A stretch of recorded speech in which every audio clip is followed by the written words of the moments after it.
अस्सलामुअलैकुम।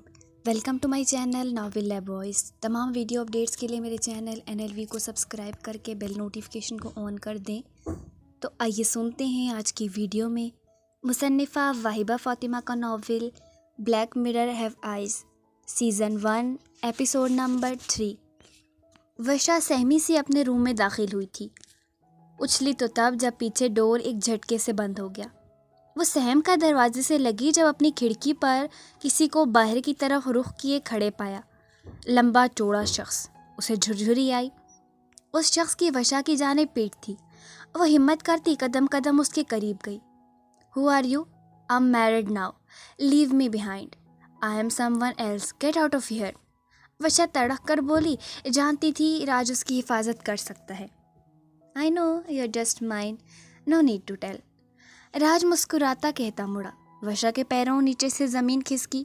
हैरत से गुंग मुंह खोले उसे अपने रूबरू खड़े देखे गई। आप? वो चिल्लाई, कल आप थे मेरे रूम में और वो सब आपने किया मेरे साथ बगैर किसी रिश्ते के। How dare you, how cheap. Raj को हंसी जब्त करना मुश्किल हो गया। तो फिर आज तो कोई पाबंदी नहीं है ना माय प्रिंसेस। आज तो रिश्ता भी है और वो क्या कहते हैं, मौका भी है, दस्तूर भी है। राज आहिस्तगी से उसकी जानिब बढ़ा। बात को मत घुमाएं आप। कौन है आप? मुझे आपकी आवाज़ कैसे सुनाई दी? और वो ड्रैगन का टैटू, उसकी क्या हकीकत है? राज ने अपने रूबरू अपनी प्रिंसेस का धुआं धुआं चेहरा बहुत गौर से देखा। तो मेरी प्रिंसेस को सच जानना है? Don't call me like that and I have to know the truth. Really you know the truth? Raj के अंदाज में चैलेंज सा था। बिल्कुल। वर्षा को आज वाकई उन पुरस्कार पहेलियों का सच जानना था। राज उसके बहुत करीब चला आया। वर्षा ने कदम पीछे लेने की कोशिश की मगर नाकाम। राज ने उसकी कमर में हाथ डालकर उसे खुद में भींचा। छोड़े मुझे। मेरी आंखों में देखो माय क्वीन। राज उसके बेहद करीब था, इतना कि उसकी सांसों की तपिश वर्षा को अपने माथे पर महसूस हो रही थी, मगर उसकी पुरस्कार आंखों में देखने की हिम्मत तो उसमें नहीं थी। उसने ज़ोर से आंखें बंद की। राज ने इतने करीब, इतने गौर से देखा। अभी तो मैंने ऐसा कुछ नहीं किया जो तुम्हें अपनी आंखें बंद करनी पड़े प्रिंसेस। आंखें खोलो, नहीं तो मैं तुम्हें फिर से किस करूँगा। फिर बेशक जितनी देर चाहो आंखें बंद करके मुझे मेरी मोहब्बत फील करना। राज ने संजीदगी से कहा। वर्षा ने बौखलाकर आंखें खोली। आपकी बार वर्षा ने उन जादुई सब्ज आंखों में देखा था। तब हर तरफ जैसे चांदनी जैसी रोशनी बिखरी। वर्षा एक ट्रांस की सी कैफियत में खड़ी रही जब कुछ सीन, कुछ लोग, उसके माँ बाप, एक अलग दुनिया की कहानी, उसकी पैदाइश से लेकर अब तक के वाक़यात उस रोशनी की सूरत उसके दिलो दिमाग में उतरे थे। उस सब हकीकत चंद पलों में दिखा दी गई थी, बावर करवा दी गई थी। वो हैरान थी। अगर तो ये उसकी हकीकत थी तो बहुत भयानक थी, पुरस्कार, आसेबी, दिल दहला देने वाली। मगर अभी यकीन करने का मरहला अभी बाकी था। राज ने वर्षा की आंखों पर हाथ रखा। अगले ही पल वो न्यूयॉर्क के एक बहुत कुशादा, हरे भरे और बिल्कुल सुनसान गार्डन में थे। वर्षा ने आंखें खोली और एक मर्तबा फिर हैरतों के पहाड़ टूटे उस पर। बेयकीनी सी बेयकीनी थी, क्योंकि अब उनके जिस्मों पर लिबास ड्रैगन लैंड के क्वीन और किंग के मुताबिक थे। वर्षा ने ज़मीन को छूती फ्रॉक पहनी हुई थी। खुले सुर्ख आबशार बालों के ऊपर क्वीन वाला नफीस और छोटा सा ताज था। वो अब भी नहीं मान रही थी कि ये सब एक हकीकत है। वो सच में उस शख्स की प्रिंसेस है जिसकी बाहों के घेरे में खड़ी है। वो मचल कर पीछे हुई। कौन है आप? मैं तुम्हारा किंग हूँ डियर, और तुम मेरी क्वीन। हम ड्रैगन लैंड से यहाँ आए हैं, हमें वापस लौटना है मेरी जान। ये झूठ है, ऐसा कुछ नहीं है। वो चिल्लाई। I have show you the truth my soul. Raj सुकून से बोला, मैं नहीं मानती इसे। तुम्हें मानना पड़ेगा क्वीन। अब की बार राज जारहाना तेवर लिए आगे बढ़ा। कमर में हाथ डालकर उसे अपने सीने में भींचा और एक हाथ से उसके बाएं कंधे से शर्ट नीचे तक खिसकाई। ये देखो, ये ड्रैगन का टैटू, तुम्हें फिर सब सच लगेगा। वर्षा राज की इतनी जुर्रत पर फिर मचली, मगर अब उसे राज का भी टैटू नजर आ रहा था और अपने दिल की जगह पर भी। वो कानों तक सुर्ख हुई। सीने पर हाथ रखकर उसे दूर धक्का दिया, मगर आज उसे उल्टा घुमाकर उसके बाजू कमर से बांध चुका था। छोड़े मुझे। वो बिफरी शेरनी की तरह चिल्लाई और बुरी तरह मछली मगर पीछे कमर से बंधे अपने हाथ उस शख्स से न छुड़ा पाई। राज ने फलक शगाफ कहकर लगाया। रियली? बेबी को गुस्सा आ रहा है, लेकिन क्या करें, ये डरपोक बुज़दिल क्वीन अपने लिए कुछ नहीं कर सकती।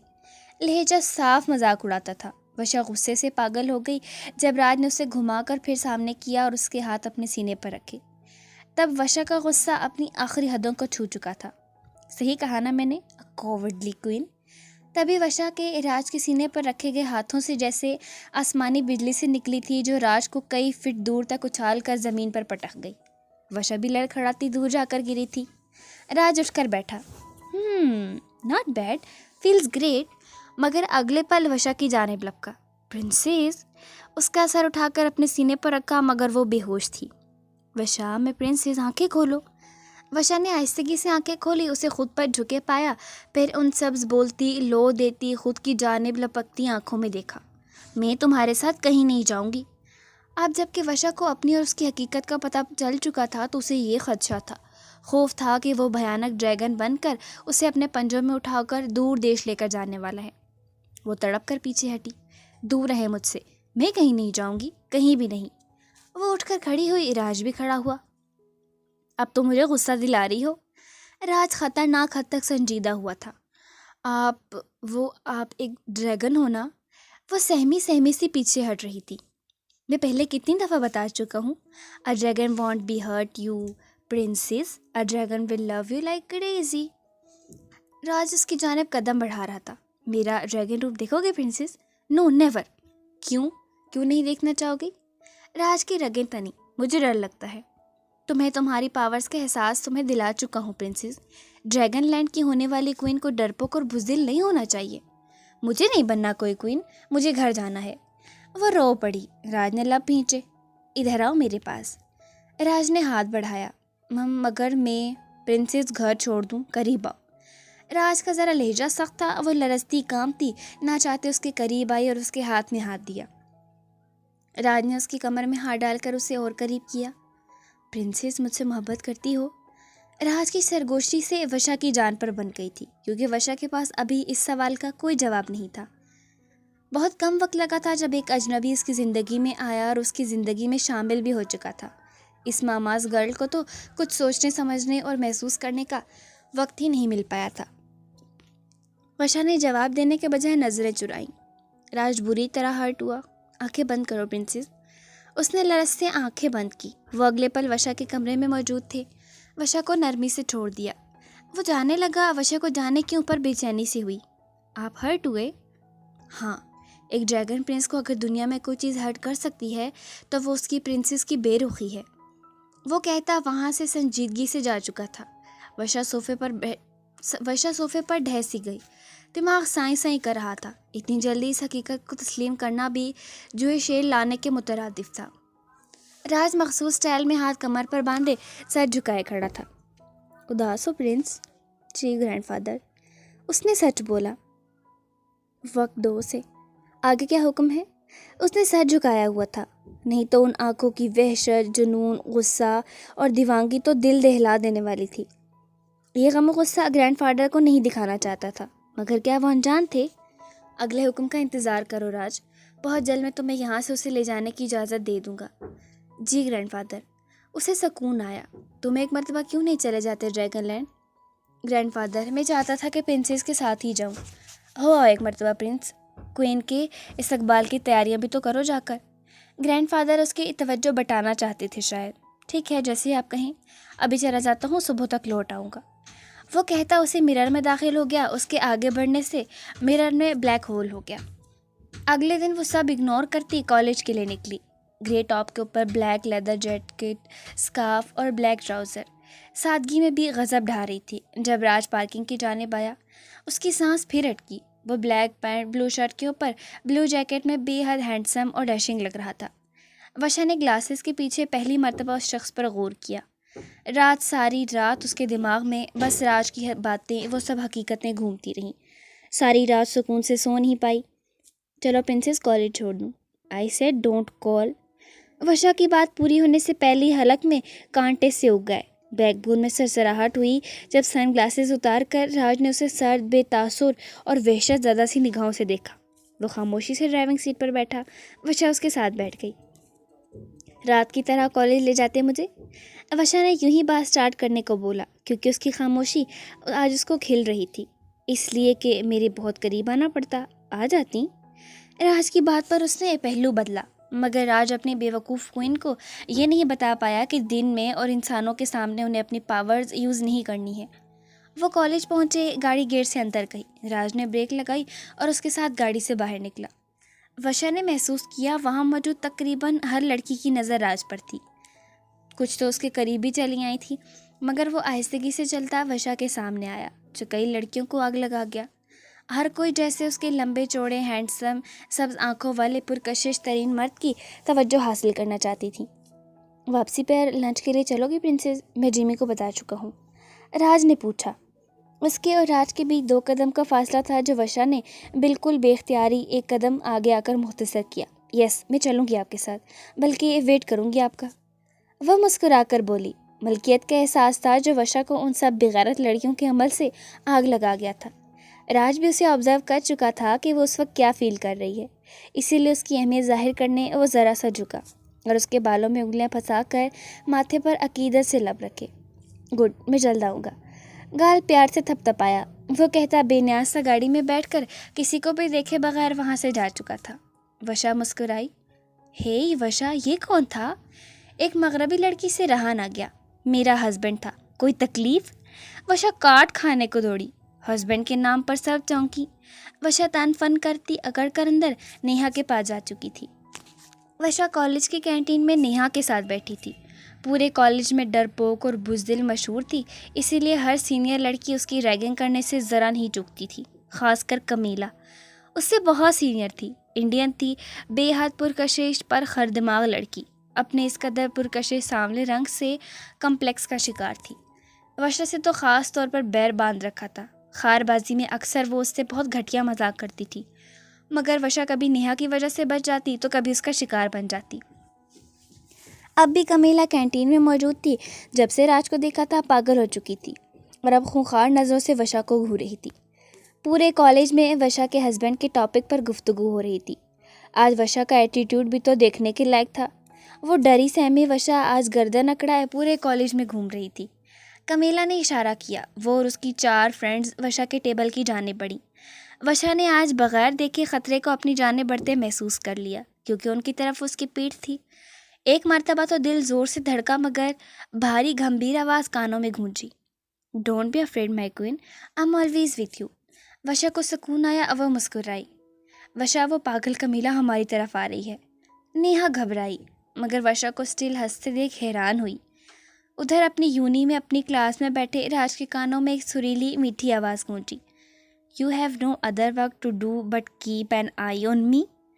कमीला वशा के पास आ रही थी जब फिर वशा को आवाज़ आई। नहीं, मुझे अपनी प्रिंसेस की हिफाजत के अलावा और कुछ नहीं आता, पर मैं चाहता हूँ आज मेरी प्रिंसेस अपनी हिफाजत खुद करे। कमीला बिल्कुल उसके पीछे खड़ी थी जब पास वाले टेबल पर पड़ी केचप की बोतल उठाकर वशा के सर पर खाली करनी चाहिए, मगर वशा बिजली की सी तेज़ी से अपना सर बचाती उठी और उसकी कलाई मरोड़ कर वही हाथ और बोतल का रुख कमीला के मुँह की जानिब कर दिया। सुर्ख केचप से लथपथ बिगड़े नक्शो नगार लिए वो हक्का बक्का सी ये सारी कार्रवाई देखती रह गई। ये सब इतनी जल्दी और अचानक हुआ था कि कैंटीन में मौजूद सब लड़कियों के मुंह खुले के खुले रह गए। यू बुज़दिल लड़की, तुम्हारी इतनी जुर्रत! अब देखना तुम्हारा क्या हशर करते हैं हम लोग। वैसे भी मुझे तुम्हारे बाल बहुत पसंद हैं, उन्हें काट कर मैं हमेशा अपने साथ रखने वाली हूँ। सुजैन फंकारी। लाओ जमाइमा, सीज़र दो। सुजैन के कहने पर जमाइमा ने कैंची निकालकर सुजैन को दी। नेहा के ओसान खता हुए वशा का बाजू खींचकर वहाँ से भागना चाहा, मगर वो इत्मीनान से वहीं खड़ी रही। बल्कि रियली, चलो ट्राई करो। हाथ भी लगाया तो तुम्हारे हाथ की गारंटी नहीं दूंगी कि सही सलामत रहेगा कि नहीं। वशा का इत्मीनान काबिले दीद था। नेहा अश कर उठी। सुजैन के इशारा करने पर जमाइमा और मजीरा ने वशा के बाजू पकड़कर उसे दबोचने की कोशिश की। सुजैन सीज़र लेकर उसके पास आई। कमीला तमस्सुक से टिश्यू से चेहरा साफ करती तमाशा देखने लगी। वशा ने जमाइमा के पेट पर हाथ रखा था जब वो सूखी लकड़ी की तरह झटके से बल खाती दूर टेबल के ऊपर जा गिरी। पास टेबल पर पड़ी ट्रे उठाकर वशा ने मजीरा के सर पर फोड़ी। सुजैन उसकी जानिब लपकी और सीज़र से उस पर हमला करना चाहा। वशा ने उसकी वही कलाई थाम कर उसका बाजू गर्दन पर लपेट कर उसकी पीठ अपने सीने से लगाई और सबसे नज़र बचाकर उसकी कमर पर हाथ रखा, जिसमें से निकलने वाली वो बिजली उसको खिलौनों की तरह दूर उछाल गई थी। कमेला और सब लड़कियां तो आंखें फाड़े वशा को देख रही थी, जो तमस्सुखराना सी हंसी बाहें उचकाकर कमेला की तरफ देख रही थी, जैसे कहना चाहती हो और कुछ। चलो नेहा, वो कहती इत्मीनान से नेहा का बाजू थामे वहाँ से निकली। फिर आवाज़ आई, very nice my princess, I like your bravery. वो ऑफ होने के बाद बाहर खड़ी राज का वेट कर रही थी। जब राज की स्पोर्ट्स कार उसके करीब आकर रुकी, वो इत्मीनान से गाड़ी में बैठ गई। राज के चेहरे पर मुबहिम सी मुस्कान थी। कैसा फील हुआ ब्रेव बन के प्रिंसेस? सब बहुत हैरान थे, ये क्या हुआ, क्यों और कैसे। वो बिल्कुल खिड़की से चिपकी बाहर देख रही थी। राज की पुरहिद्दत और पुरतपिश निगाहों का सामना करना मुश्किल अमर था। वो एक मशहूर रेस्टोरेंट में गए, मरकज़ निकाह ये जोड़ी ही थी। वह बिल्कुल अलग कोने में बैठे वशा बार बार पहलू बदल रही थी। राज की लो देती जज्बात से भरपूर निगाहों से वो जल रही थी। उसका रोम रोम जल रहा था। राज ने ऑर्डर किया, मगर वशा कन्फ्यूज़ ही थी। खुशगवार माहौल में खाना खाया, क्योंकि राज ने अपनी जालिम प्रिंसेस से नज़रें हटा ली थी। खाने के बाद राज उसे उसी गार्डन में लेकर आया था जहाँ वो रात को आए थे। राज, हम लेट हो रहे हैं, मम्मा परेशान हो रही होंगी। वशा को मारिया की फ़िक्र लाहक हुई। मैं जिमी और अंकल को बता चुका हूँ कि तुम डिनर तक मेरे साथ रहोगी प्रिंसेस, और मारिया से ज़रा दूर रहो। अगर उसने हमारे दरमियान आने की अब कोशिश की तो मुझसे बुरा कोई नहीं होगा। राज संजीदगी से बोला। वशा खामोश हो गई। लेकिन Raj, princess, I said no discussion. बहुत खूबसूरत मौसम था, वहाँ उनके अलावा कोई नहीं था। बादल छाए हुए थे। राज ने वशा का हाथ थाम रखा था। आज पहली मर्तबा वो इस तरह घर से बाहर निकली थी। हर वो छोटी से छोटी ख्वाहिश जो उसके दिल में थी, राज ने पूरी की। वशा के चेहरे पर पुरसुकून सी मुस्कुराहट थी। वो काला साया नाकाम सा सर झुकाए मकरूज सी शक्ल वाली अपनी मलका के सामने खड़ा ये एतराफ़ कर रहा था कि वो प्रिंसेस पर आशिक हो चुका है, और अब उसे प्रिंसेस चाहिए किसी भी सूरत में। मैं नाकाम हो गया मलका, उसे मार नहीं सका, चाहता तो मार सकता था। मैं हमेशा उसे अपने साथ रखना चाहता हूँ। तुम जानते हो, तुम मेरी जादुई ताकतों का निचोड़ हो, मेरे बच्चे की तरह हो। मैंने तुम्हें माफ़ किया, मगर अब तुम प्रिंसेस को प्रिंस से दूर करोगे। वो इंसानी शादी कर चुके हैं, प्रिंस जल्दी उसे यहाँ ले आएगा।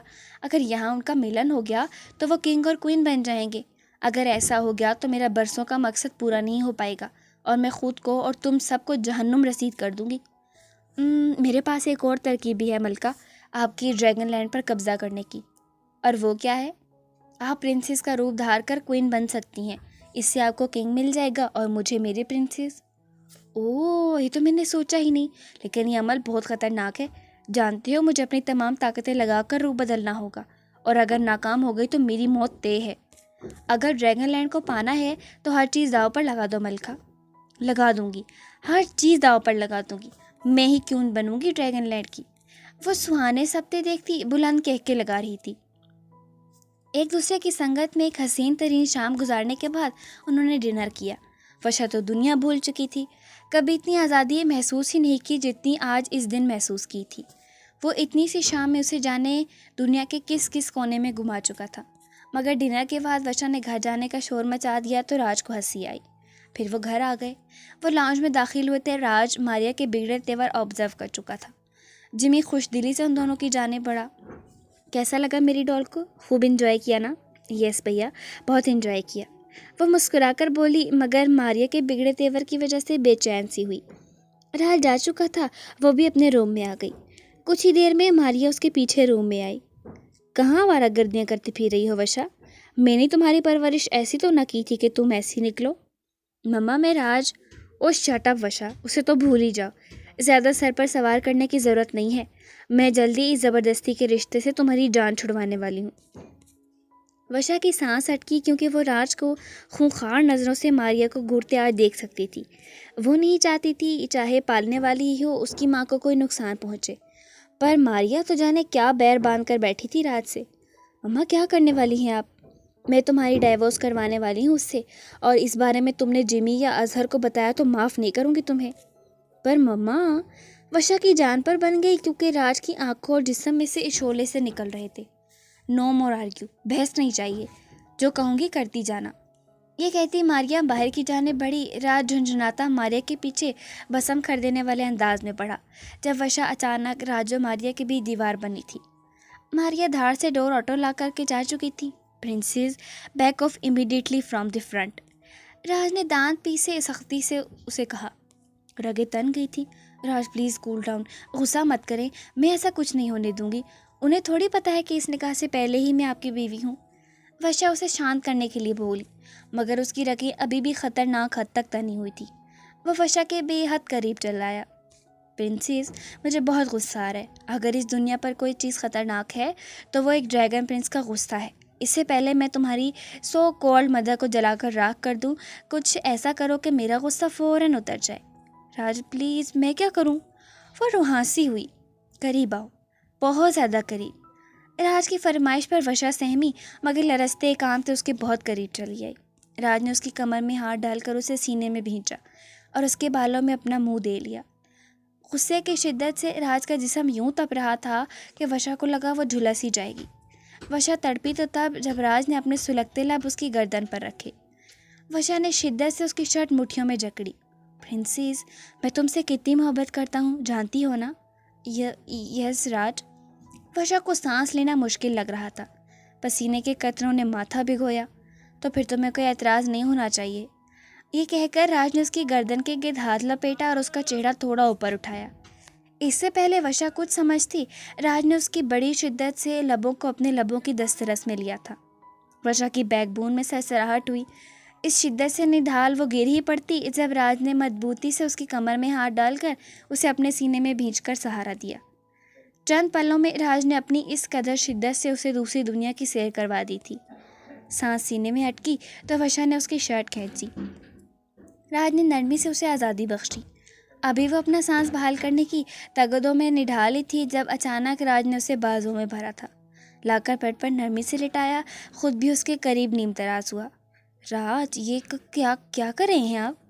तुम्हारी झिझक दूर कर रहा हूँ प्रिंसेस, ताकि जब हम ड्रैगन लैंड लौटें तो मेरे करीब आने से तुम्हें कोई परेशानी ना हो। वर्षा के लब सहलाता आज वो जाने क्या इरादे बांध कर बैठा था। नो राज, प्लीज़ जाए यहाँ से। वर्षा सहम कर उससे दूर होती बेड ग्राउंड से जा लगी।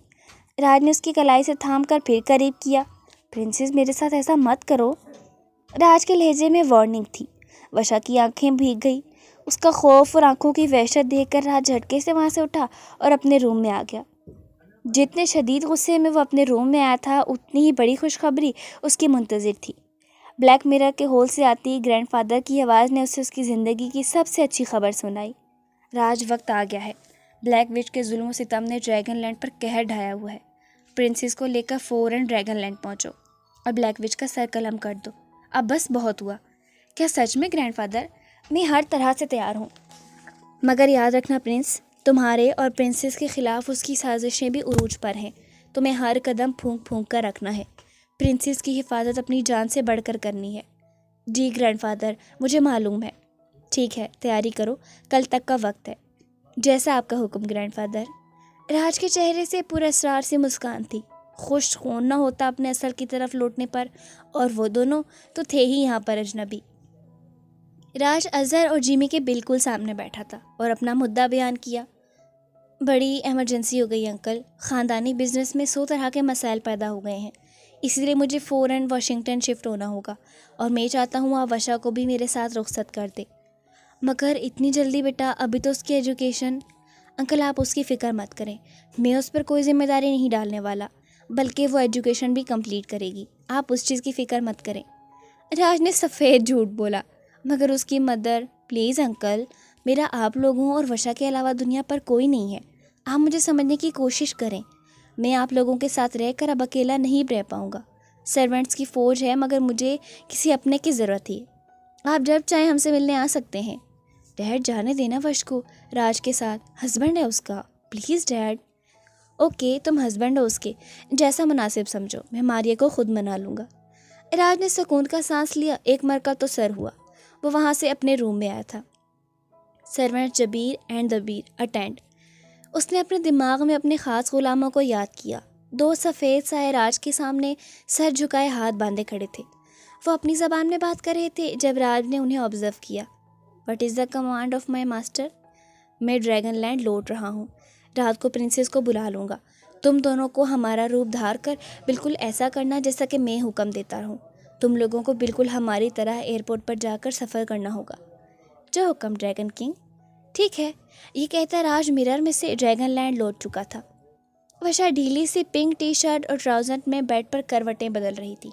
हार्ट महसूस हुई, फ़ौरन उठकर बैठी, मगर रूम में कोई नहीं था। वो झिझलाकर फिर लेट गई और ज़ोर से आंखें बंद करके सोने की कोशिश की। फिर आखिर नींद की देवी मेहरबान हो ही गई। आधी रात का वक्त था। चेहरे पर हल्की सी गुदगुदी होने से गहरी नींद से उसकी आंख खुली थी। वर्षा ने आहिस्तगी से आंखें खोली तो हैरत हुई। उसके चेहरे पर एक इंतहाई खूबसूरत रंग बिरंगी तितली बैठी थी। वो बौखला कर उठी।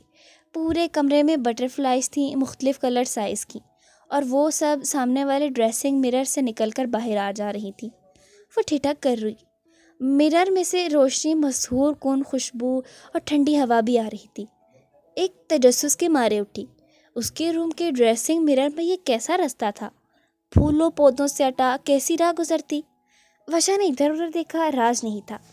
राज ने इसके बारे में तो नहीं बताया था। अभी कल ही तो वो उसके रूम में था। वो जो टेडी बियर गोद में था उसे लिए ही आहिस्तगी से आगे बढ़ी। मिरर में से गुजर कर आगे बढ़ी, वहाँ से निकली। पीछे मुड़कर एहतियातन देखा तो सिर्फ एक दरवाजे पर नज़र पड़ी जो देखते देखते बंद हो गया। वो घबराई। अपने लिबास पर नज़र पड़ी तो वो भी बदल चुका था। उसे हैरत हुई। थोड़ी आगे बढ़ी तो खौफजदा हुई, क्योंकि उसके आगे हर तरफ धुआं धुआं था।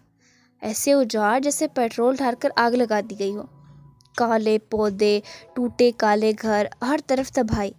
मगर वर्षा चौंकी तो तब जब उसे महसूस हुआ कि वो जहाँ जहाँ से गुजर रही है वहाँ वहाँ से खूबसूरत चिड़ियाँ उसकी ड्रेस से, सितारे से चुनकर जिस जिस चीज़ को छू रही थीं वहाँ वहाँ फूल उग रहे थे। हर तरफ सब्ज़ाजार बनते जा रहे थे।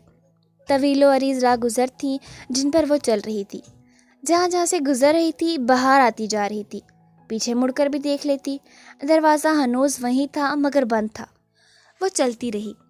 हसीन वादियाँ, खुला आसमान, उसके साथ साथ उड़ती तितलियाँ और वो खूबसूरत चिड़ियाँ, खिलते फूल। Welcome to the dragon land my princess. एक पूरा स्टार सी सरगोशी कानों में गूंजी। वो घबराई। राज प्लीज़ सामने आओ। Just don't, just go. Raj के कहने पर वो चलती रही। राज महल में अपने रूम में मुस्कुराता अपने प्रिंसेस को ड्रैगन लैंड में घूमते देख रहा था। वो कदम बढ़ा रही थी जब एक चिड़िया ने चोंच में उसके बाल भरे। आई, उसने सिसकी भरी। वो चिड़िया उसके कदमों में आई। वर्षा ने सहम कर बढ़ता कदम पीछे हटाया। नीचे हद्दे नज़र खाई थी। सच शुक्र कि उसने कदम रोक लिया।